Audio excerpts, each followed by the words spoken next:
Y'all know what's going on. It's time for another episode of Doing Time with Joe. I'm your host, Joe Baker, and welcome back to the show, y'all. Look here, man. This is the Penitentiary Hustle, man. I'm trying to get y'all this game right? Because I want you to understand all the things you need to understand about this environment so you'll understand that you don't want to be a part of this environment. You don't want to be a part of this environment. Here it goes, right?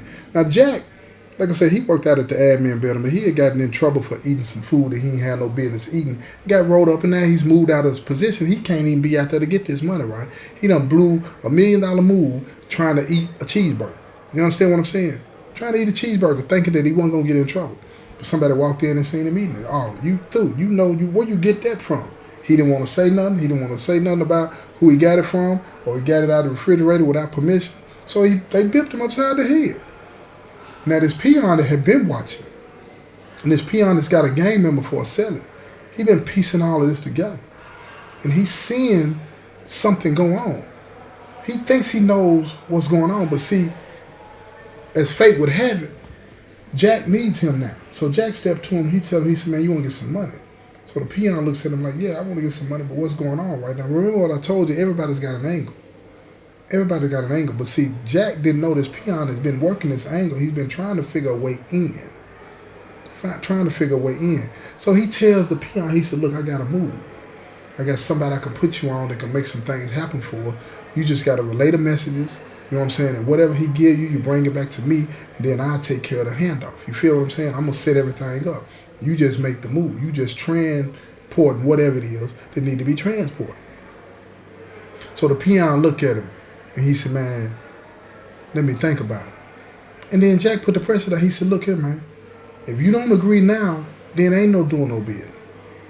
Ain't no doing no business. So the peon looks at him, and he said, man, I just need to think about it, make sure this is what I want to do, man. I got to go for parole, man, in a couple of years, but I don't want to get in no trouble, man, like this, right? Because if I get in trouble doing this, it's all over but the shout. So Jack looked at him, and he told him he understood, right? But Jack was suspicious that the peon is trying to find out all the information he can so he can end up approaching dude on his own. And keep in mind, that's how suspicious minded you get in here, man, because everybody has got an angle. I'm telling you, everybody's got an angle. So after a couple of days, the peon couldn't find out what he was trying to find out without Jack. Couldn't find out who the person was in the admin building that was dealing with Jack. Now, he knew that Jack talked to this one particular officer, but he didn't want to approach him because this officer had a reputation as being somebody that was laid back, but he'll hit you in the top of your head if you play games, right? Because you remember, this particular person that the peon sees Jack talk to all the time already locked up a gang member for solicitation. You understand? So he didn't want to play. He didn't want to take no chances because he felt like, man, Jack, he must have somebody out here other than him. Surely he wouldn't be messing with dude. So he goes back and he tells Jack he'll do business with him. He said, but, you know what I'm saying, he wanted to make sure that whoever it was straight, man. And Jack told him, look, whoever I send you to, man, is going to be straight. But if you go against anything that I lay down to you, man, dude going to get you. Now, keep in mind, none of that's true. Dude is just trying to make sure he don't get flipped. And he want to keep making his money because it's help pay some of his bills. But see, Jack got to make the peon believe that if he cross him, dude is so loyal to him that the peon is the one that's going to be crossed out and not him and Jack. You understand? It's part of the hustle.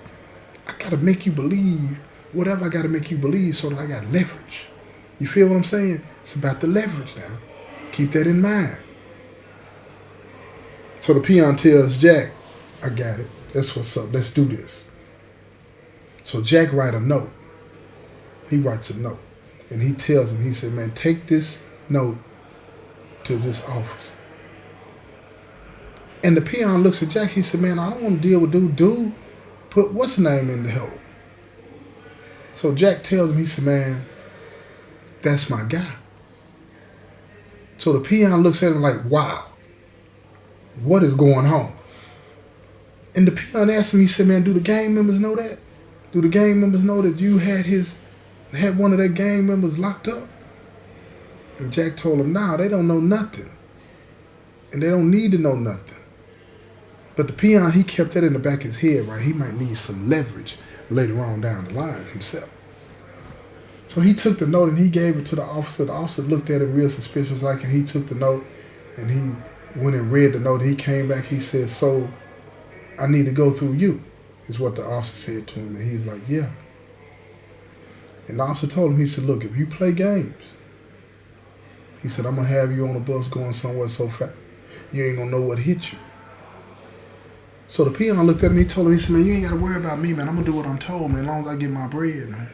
As long as I get my bread. Now, they've agreed to give the peon $100 off every move, right? So they're going to have to up the prices because neither one of them was willing to take a cut in what they had going on. Plus, the officer knew now that Jack was charging $5 on the compound instead of $4, right? So he's going to get $250. Jack's going to get $250, and he told Jack if he finds out that he done increased the price and he don't tell him, he's done. So now Jack is spooked. So the price goes up to $600 because they have to give the peon $100, and then they're going to split $250. But the peon will never know what the price is. He'll never know. He's just a transporter. And if he does anything wrong, the whole house comes tumbling down. So Jack starts making moves, starts talking to people. He's telling the gang members, and a couple of peons is moving, you know what I'm saying, some nice weight on the compound that if something happens, man, get at me. And it always does. So when some things went down and they caused some gang members to get caught up, man, they had a late night shakedown. They shake down in these facilities, man, early in the morning, man. They turn the water off and all this and that. And you wake up and it's real, real quiet because you can't hear no water gurgling in the sink or the toilet or whatnot. You know what I'm saying? Those night sounds. You don't hear any of that. Boom, here they come. Everybody getting up and trying to hide stuff and do this and that, right? Shakedown. They come through, they start getting everything. They get bags full of stuff. Knives, pocket knives, tobacco, weed, other kind of drugs, narcotics and all this and that. And they writing down and tagging this stuff and putting your name on the bag and everything. So whatever you got hit with, you hit with. Sometimes it takes you to the hole. Sometimes they don't. The gang members, their main concern was getting them phones back. They didn't care nothing about getting the dope back. They wanted them phones back. It was dead on that.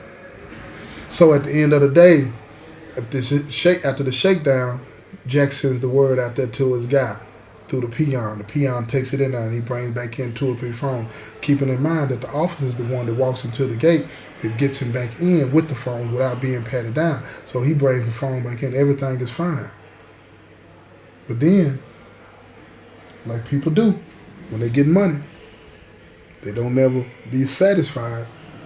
Because Jack heard about how much dope they confiscated off of some of the gang members and some of the peons. Plenty dope. Plenty dope. So now Jack's like, man, let's get that dope. And you got to keep in mind, when they put this stuff in that safe, they log it in. Now, Jack's plug, he made sure that the stuff was gotten before it was logged in. But see, you got some officers, man, that work at these places that got memories like a hawk. I'm talking about memories like a hawk. They don't forget nothing. So when certain people get written up, they make a mental note. Some of them even write it down to remind themselves to see what happened, right? And in this particular case, this particular shakedown, that's what happened. Some people that had gotten written up didn't ever go to the board for this, right? So when they don't go to the board, these officers that were part of the shakedown, they start questioning. And now when they make these inquiries, they're doing it at the admin building, and they're trying to find out what happened to the write-ups that they issued for this person or that person. They can go back and look on the computer and see that these write-ups were there, but after a certain amount of time, if the write-ups are not prosecuted, pushed all the way through, then they just fall off the system. That's just how it works. No evidence, no crime. So at the end of the day, now an investigation is taking place, but here's the thing. The officer don't know that. But the officer's smart enough and been around long enough, he starts to notice when internal affairs and people like that start coming around and asking questions of certain people. Who's got access to this and all of that old type of stuff. Now keep in mind, back in that day, They didn't have no cameras. They had no cameras. It was all about trusting people. Trusting people and hoping that people are going to be loyal to the oath that they took. So they didn't have cameras out there that would answer some of those questions for them. So they would ask around, and then the officer, he starts to get suspicious, and he gets spooked, he gets nervous. But guess what? This officer ends up getting promoted to a position that where he's in charge of all of that. In charge of all of that. So now, those questions have to come to him. So now, he's trying to make sure, because he's greedy, he's trying to make sure that he can continue to get paid and keep his job. And keep his job. Now, let me tell you something. A lot of times people don't understand, why would somebody take such a risk? And risk, like let's say you get paid $60,000, $70,000 a year, which most of them don't make that, but let's just say that. You're getting paid $60,000, $70,000 a year. Why would you risk that, whatever your yearly check is, for a few $100s a week? Why would you do that? Well, I'm going to tell you why a lot of them do it. They get behind on bills, and then after they do it for a while, they get excited by the action. They get excited by the action. It does something to you. It makes you want to try it. It makes you want to try it. Because when you get away with something, it gives you this adrenaline rush. And a lot of people, if you've ever been locked up and put in prison, you know what I'm talking about. You ain't even got to have been put in prison. Just when you get away with something, it makes you be like, dang. And you want to do it again. You want to feel like that again. Yeah, you'll tell yourself that it's about the money, and it still is about the money to some extent. But it's also about that thrill. It's also about that thrill, and that's the hardest thing to break. It's the hardest thing to break. So when they get to doing that, he's put in charge. Now he's trying to make sure, he's got more money because he's got a raise, but he's trying to make sure that he can continue to do this without getting caught.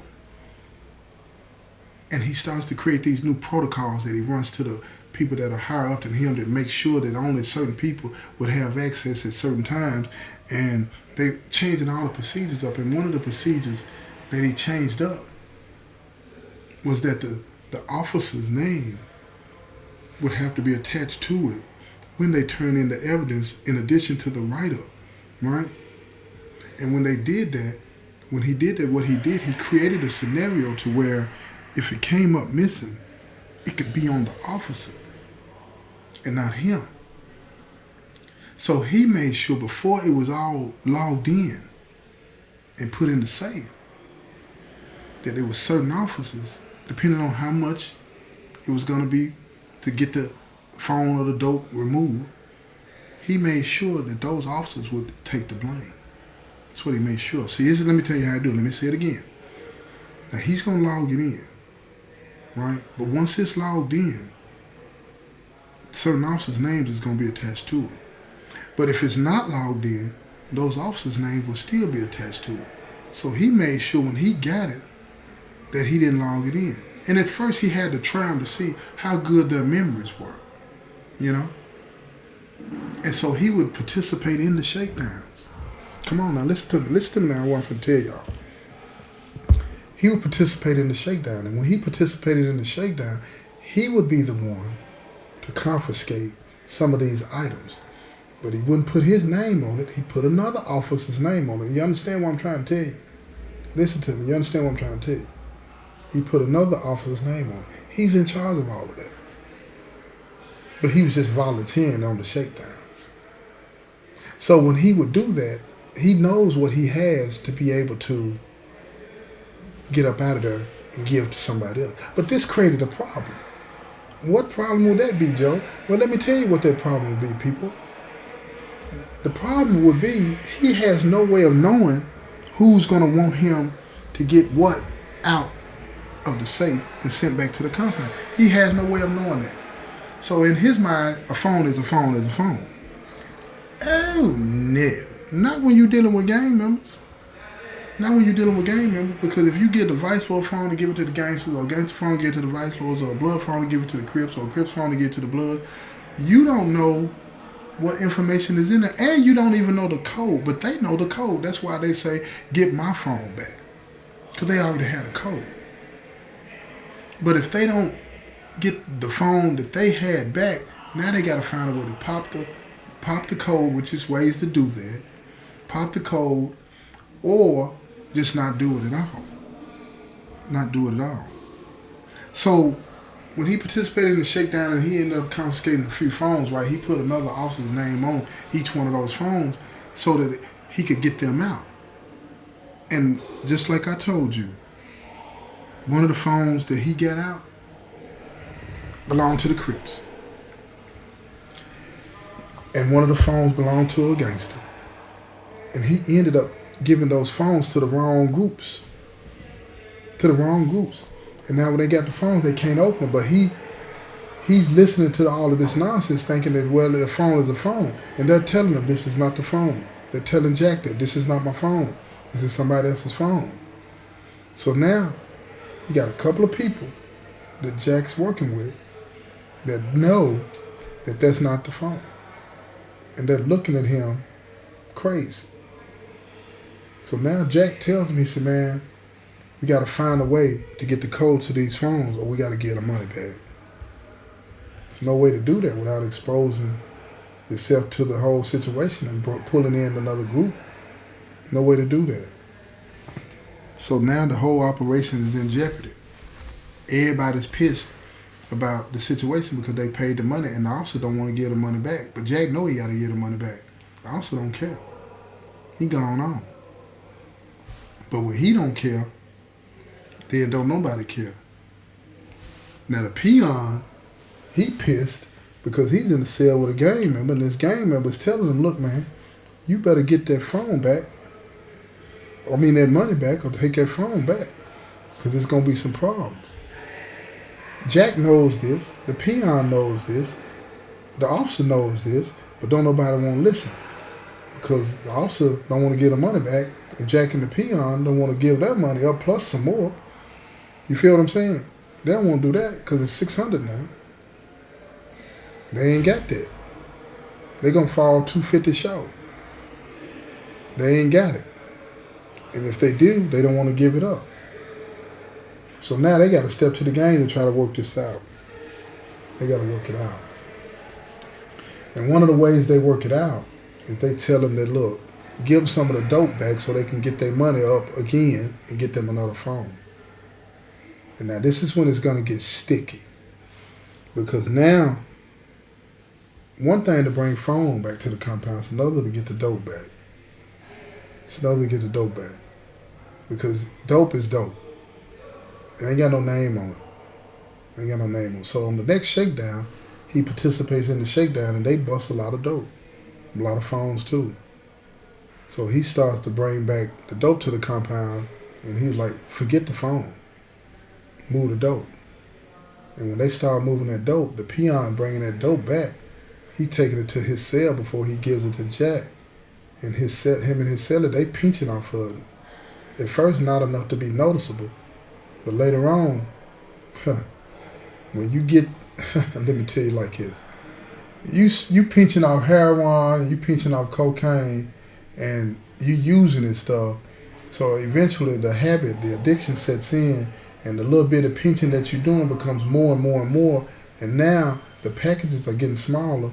The gangs are getting madder. Somebody's got to answer for that. And now the one person that all of them have in common that none of them really care about is who? The officer. And if you think the gang members don't snitch, if you think that people that's making money won't snitch on each other, then you have it all wrong. Let the fear set in. So when the gang stepped to Jack, Jack stepped to the peon, because he notices that the peon has got an addiction. But what can he do about that? So he steps to the peon aggressive and tells him, he said, man, you need to get this money, because if you don't, we in trouble. So the peon gets spooked. He got an addiction. He real paranoid. He's real paranoid. And he runs to the administration. And when he goes to work,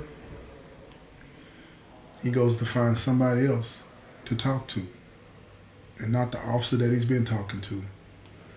And he gives the whole move up. And when he gives the whole move up, guess what happens? Nothing. Nothing. At least not yet.